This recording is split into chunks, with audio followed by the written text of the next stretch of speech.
Hello there and welcome back to another edition of the Hot Lap Classic Remastered. This time we're taking a look at the 1998 Audi S4.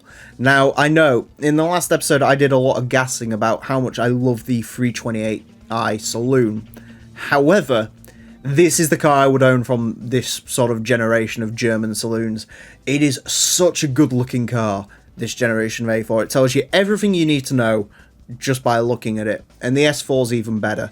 I'd love one of these. The gearboxes are awful apparently, but I'd still love one of these. This car, of course, looks even better because it is kitted out in the BTCC livery. This is from the 1998 season, which is a bit of a shame. That's not when Audi was doing particularly well because they were front-wheel drive. But before that, in 1996, they dominated the championship because they had a four-wheel drive car.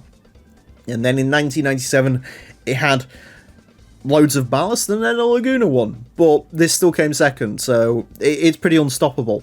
And this car's a bit legendary to the Hot Lap Classic because in the original running of this series, before I got bored of it, this car was second on the leaderboard. This was quicker than the Cultus. Azza has a bit of a bet with me. He thinks this is going to be as quick as that, and it's going to like really challenge for the top of our leaderboard. I don't think it is. In this series, I think the Tiptronic's going to let it down, but we'll find out. Statistically, he may have a point. Four-wheel drive, 610 horsepower, 1,289 kilos. Insane statistics. Yeah, if I was an Impreza Evo, I might be a bit worried about this car coming to the course. Anyways, this car is going to get 6 laps of the Motorsports Land track in order to set the best time it possibly can. Our current leader is the Mitsubishi GTO LM Edition, set a time of 27.223, and the S4 unlikely to beat that. That being said, while me and Azza have the bet that this isn't going to be the quickest car, I do think it's going to be a very quick car, as this first lap should prove, at under 30 on its first flyer, and that was with a pretty fastidious wall tap. So yeah, this car in the original series was phenomenal. It's also worth mentioning, though, in that original series, as much as I'm saying it's quicker than the Cultus. The Cultus was like the 9th car to run because I didn't know how to structure a series properly back then. So, yeah, that probably explains a little bit of it. 28.782 on its first flyer. That is a very respectable time from the S4, as I just bin it straight into a wall there. This is one of those cars where it's all about getting the perfect lap in because it's just so quick. It like has the potential. It's like that roof we drove a couple of episodes out, where that roof was just monstrous, but you needed the lap time out of it, and admittedly hitting the wall there is not getting the lap time out of it. Although strangely enough, as I've seen sometimes with this series, if I hit that wall, the lap after I hit that wall, it just becomes stupendously quick for some reason. Not in this situation, which is good. There's definitely some time in this. I wouldn't say this is exhibiting like world-beating pace or anything like that.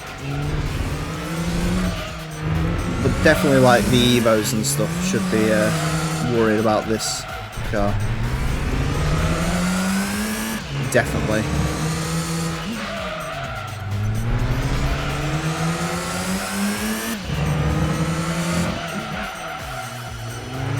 I hate when the ghost clips through. Right. That lap wasn't going to be as quick, and I want to run up on the final lap. It's just a bit too front heavy. The gears are fine. Like, the gearbox is actually A-OK in this. It just feels like it runs out of grip a little bit on that front end. Which is a shame, because, again, this has got, like, race mod and everything. So it should be, like, relatively planted on the front end. But it does feel like it runs out of front end grip, which is a bit of a shame. That being said, we are on for a bit of a heater here. 28.332. It's a quick car. no denying it's a very quick car, this. I think if it had a bit more on the front end, that would be quick. To be honest with you, that last lap as well, that final sector, I really just wanted to get it home. So, I think I could have gone a little bit quicker through that final sector as well. I don't think this would have got into the 27s, though. I just don't think it's quite that level of quick.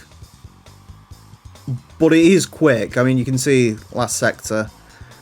Maybe I could have taken that a little bit more recklessly, but it would only have been worth 0.2. So, yeah, it's annoying because it's got pace. It really has. And I could see how this with like a racing gearbox and stuff and a little bit more grip on that front end. If this was tuned to like make maximum downforce on that front end, yeah, the sky's the limit. But just not quite in its current form. Anyways, a 28.332 places this into still a very credible 17th place. It's only fractionally slower than the Roof CTR2 and the Mainz Lancer Evo 5, but it is quicker than the Celica Wed Sports, Altezza LM Edition, basically all of the LM editions that aren't mid-engined rear drive or four-wheel drive, it's quicker than. Quicker than an Impreza sedan, which means it is the quickest four-door... Is it the quickest four-door vehicle we've had that isn't an Evo? I think it is. Yeah, it's definitely quicker than... Because the only other Impreza that's quicker than that is that two-door 22B. I mean, it's a phenomenally quick car. It really is. It's fantastic.